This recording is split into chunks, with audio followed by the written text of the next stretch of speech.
We discussed about 5 project management process groups, which is initiating process group, planning process group, execution process group, monitoring and control process group, and closing process group.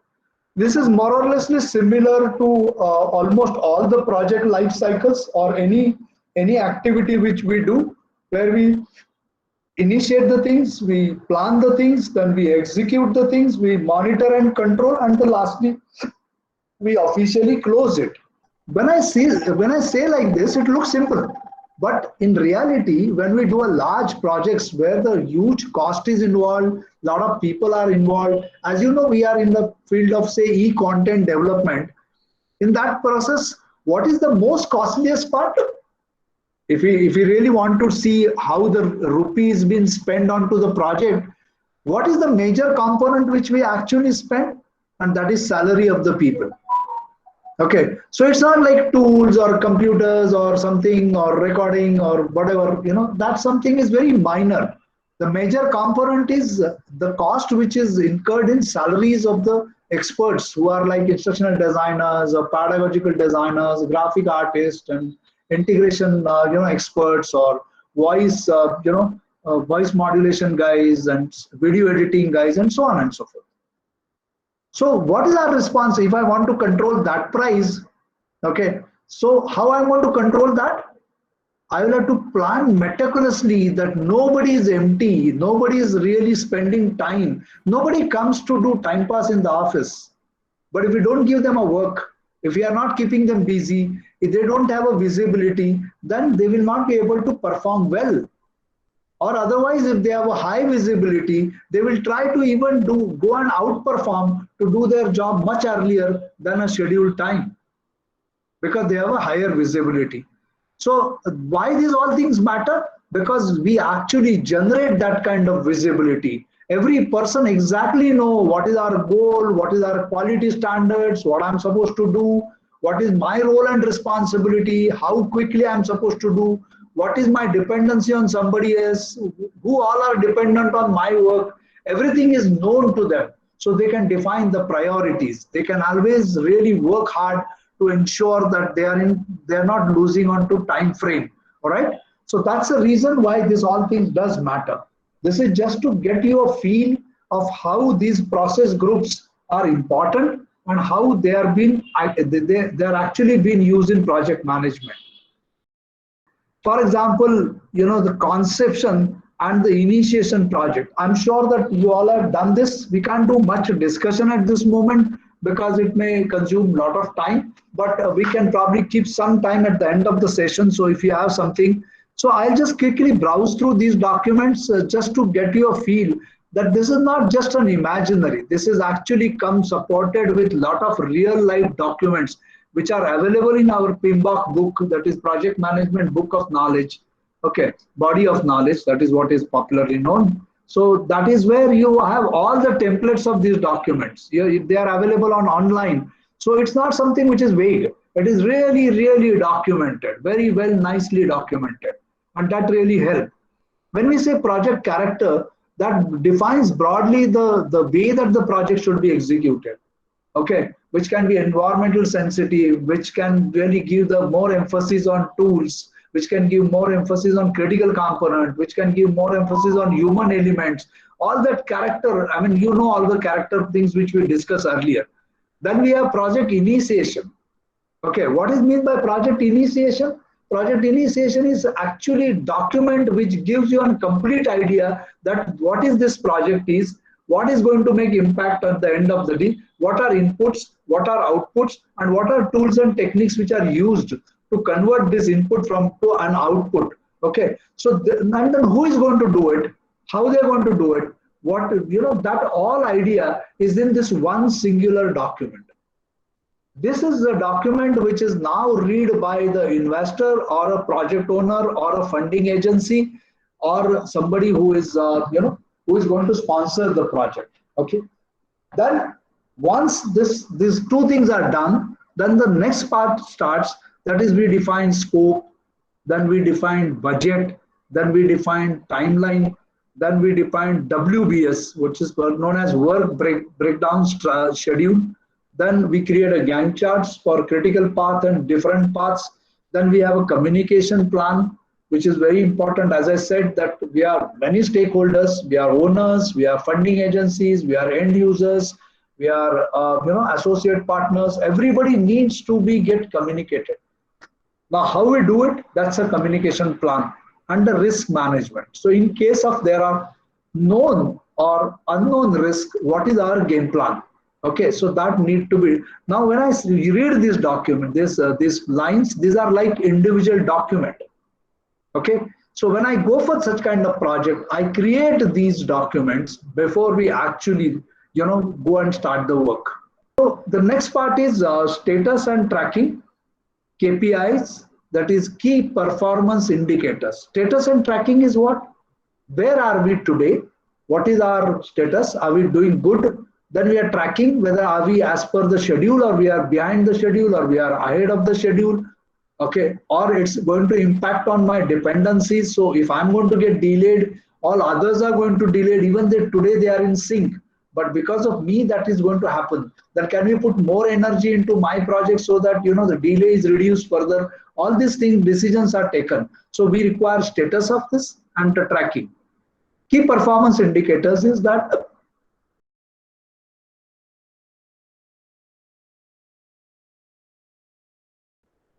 when we actually do a project, we define that what are the key performance indicators. Like, for example, I'm doing a surgery on a patient. Will I insist on the procedure, or will I insist of keeping the life alive? So my key performance indicator, patient has to survive. So if needed, I can alter procedure, but I cannot just say that no, I mean, operation successful, but patient died. So how does it make sense? It makes no sense because the KPI is not followed. So KPI is like for reputed companies, they said no environmental loss, no human losses, no accidents, no wastage, no, all these parameters are key performance indicator, or something which is really delivery in time. Sometimes things, it is all depends on customer happiness.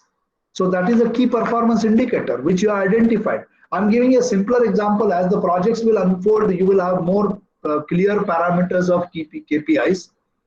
Then quality. Quality is extremely important. A lot of time in the hurry or in the speed or under the pressure, the quality is not being maintained, and that results in a very bad product and a bad project. Okay. It also matter that what is our forecast. Are we going to do it as per schedule? I'm not going to do it as per schedule. Will I be able to do it within the budget which I already defined, or budget will exceed, or will I be able to save something? Then what all will happen because of the weather conditions or anything? Do I need to realign my project? So all these issues comes under forecast. So forecast is in the form of budget, time, efforts, T&M, time and efforts, as well as the money. Okay, everything has to come into forecast. Then we have performance and control. So, one is that when I'm doing execution, there are things which will change. Like I expected this should happen in so many hours. It did not happen. It exceeded, or it probably, because I got a better tools, something really worked. Some tool broke down and I could not work. There was some, natural calamity because of the project got delayed. So everything has to be understood, because that's a real life problems which we cannot foresight before we start the project. But we have a buffer margins. We have a lot of other things which are made as a provision. So we define, performance. Then we always verify our progress with an objectives. Is my everything going as per my objectives, or I'm moving away from the objectives? A lot of time while working, we got excited with something and then we lose our original objective and we start moving into some other direction. So it is not good for project. Okay. So, like for example, in the project, I wanted to do some project in us, like what we say is a metro. In the metro, there is another part of metro is that, conservation of old plants and probably, the plantation or environmental. But if I lose my focus and I start focusing more on environmental and less onto my project, then it doesn't make sense. Okay, so I need to really continuously monitor that I have to, stay as per the objectives. Then quality deliverables. One is quality management. That means to maintain that quality or to achieve that quality, what efforts I'm going to put in. But when it comes to delivery, I may realize that, oh my God, this is not as per what probably, quality standards which we define. Something might have gone wrong in the integration or in the multiple, quality parameters. So we should be able to monitor, focusing onto that. Efforts and cost tracking. I said because efforts and cost are directly related to my budget. Okay. So sometimes I thought that this is going to, take this much efforts, but it did not. It took more efforts because my people were not skilled or clarity was not there. I did not take a documents right, so I need to waste time. So all these issues may occur, and that I need to keep a tracking of it. And the last is performance of every individual, every member of the project. Whether are they performing as per the expectations or they are not performing as per. Then the last part which comes in like postmortem or project, punch list, okay, and then reporting. Okay, let me quickly go through this, and then we are, done with this particular part. One is postmortem. That means after I complete the project, there are so many things which I have learned newly, or there are so many things which I thought it will work like this, but they did not. There are so many things which I thought that this will be finished with this kind of technique and tool, but they could not. There was something more required or something less required. So these are all my learnings. But how these learnings will come out of this project? This will come because the moment I do postmortem, what works good, what works bad, what did not work as per our expectations, and end of a day, this postmortem should also give me a list of the things, okay, which is I need to consider them or I need to understand them more better and use it more effectively next time, that we call as a punch list. Okay, so this practice was even better. So no problem. So you have done that. Now you understood this is cost effective, this is time effective, this is more safer, quality wise it is better. So why not we adapt it? So in the next project I'll plan it accordingly. Like you earlier you have, suppose you are making a road contracts in say year 2005. So you were considering that there will be so many people who will be digging the road, and then they will take 1 hour of efforts to dig it for 1 feet. So if they are working for 8 hours, then they will dig it for 8 hours. What happened over a period of time?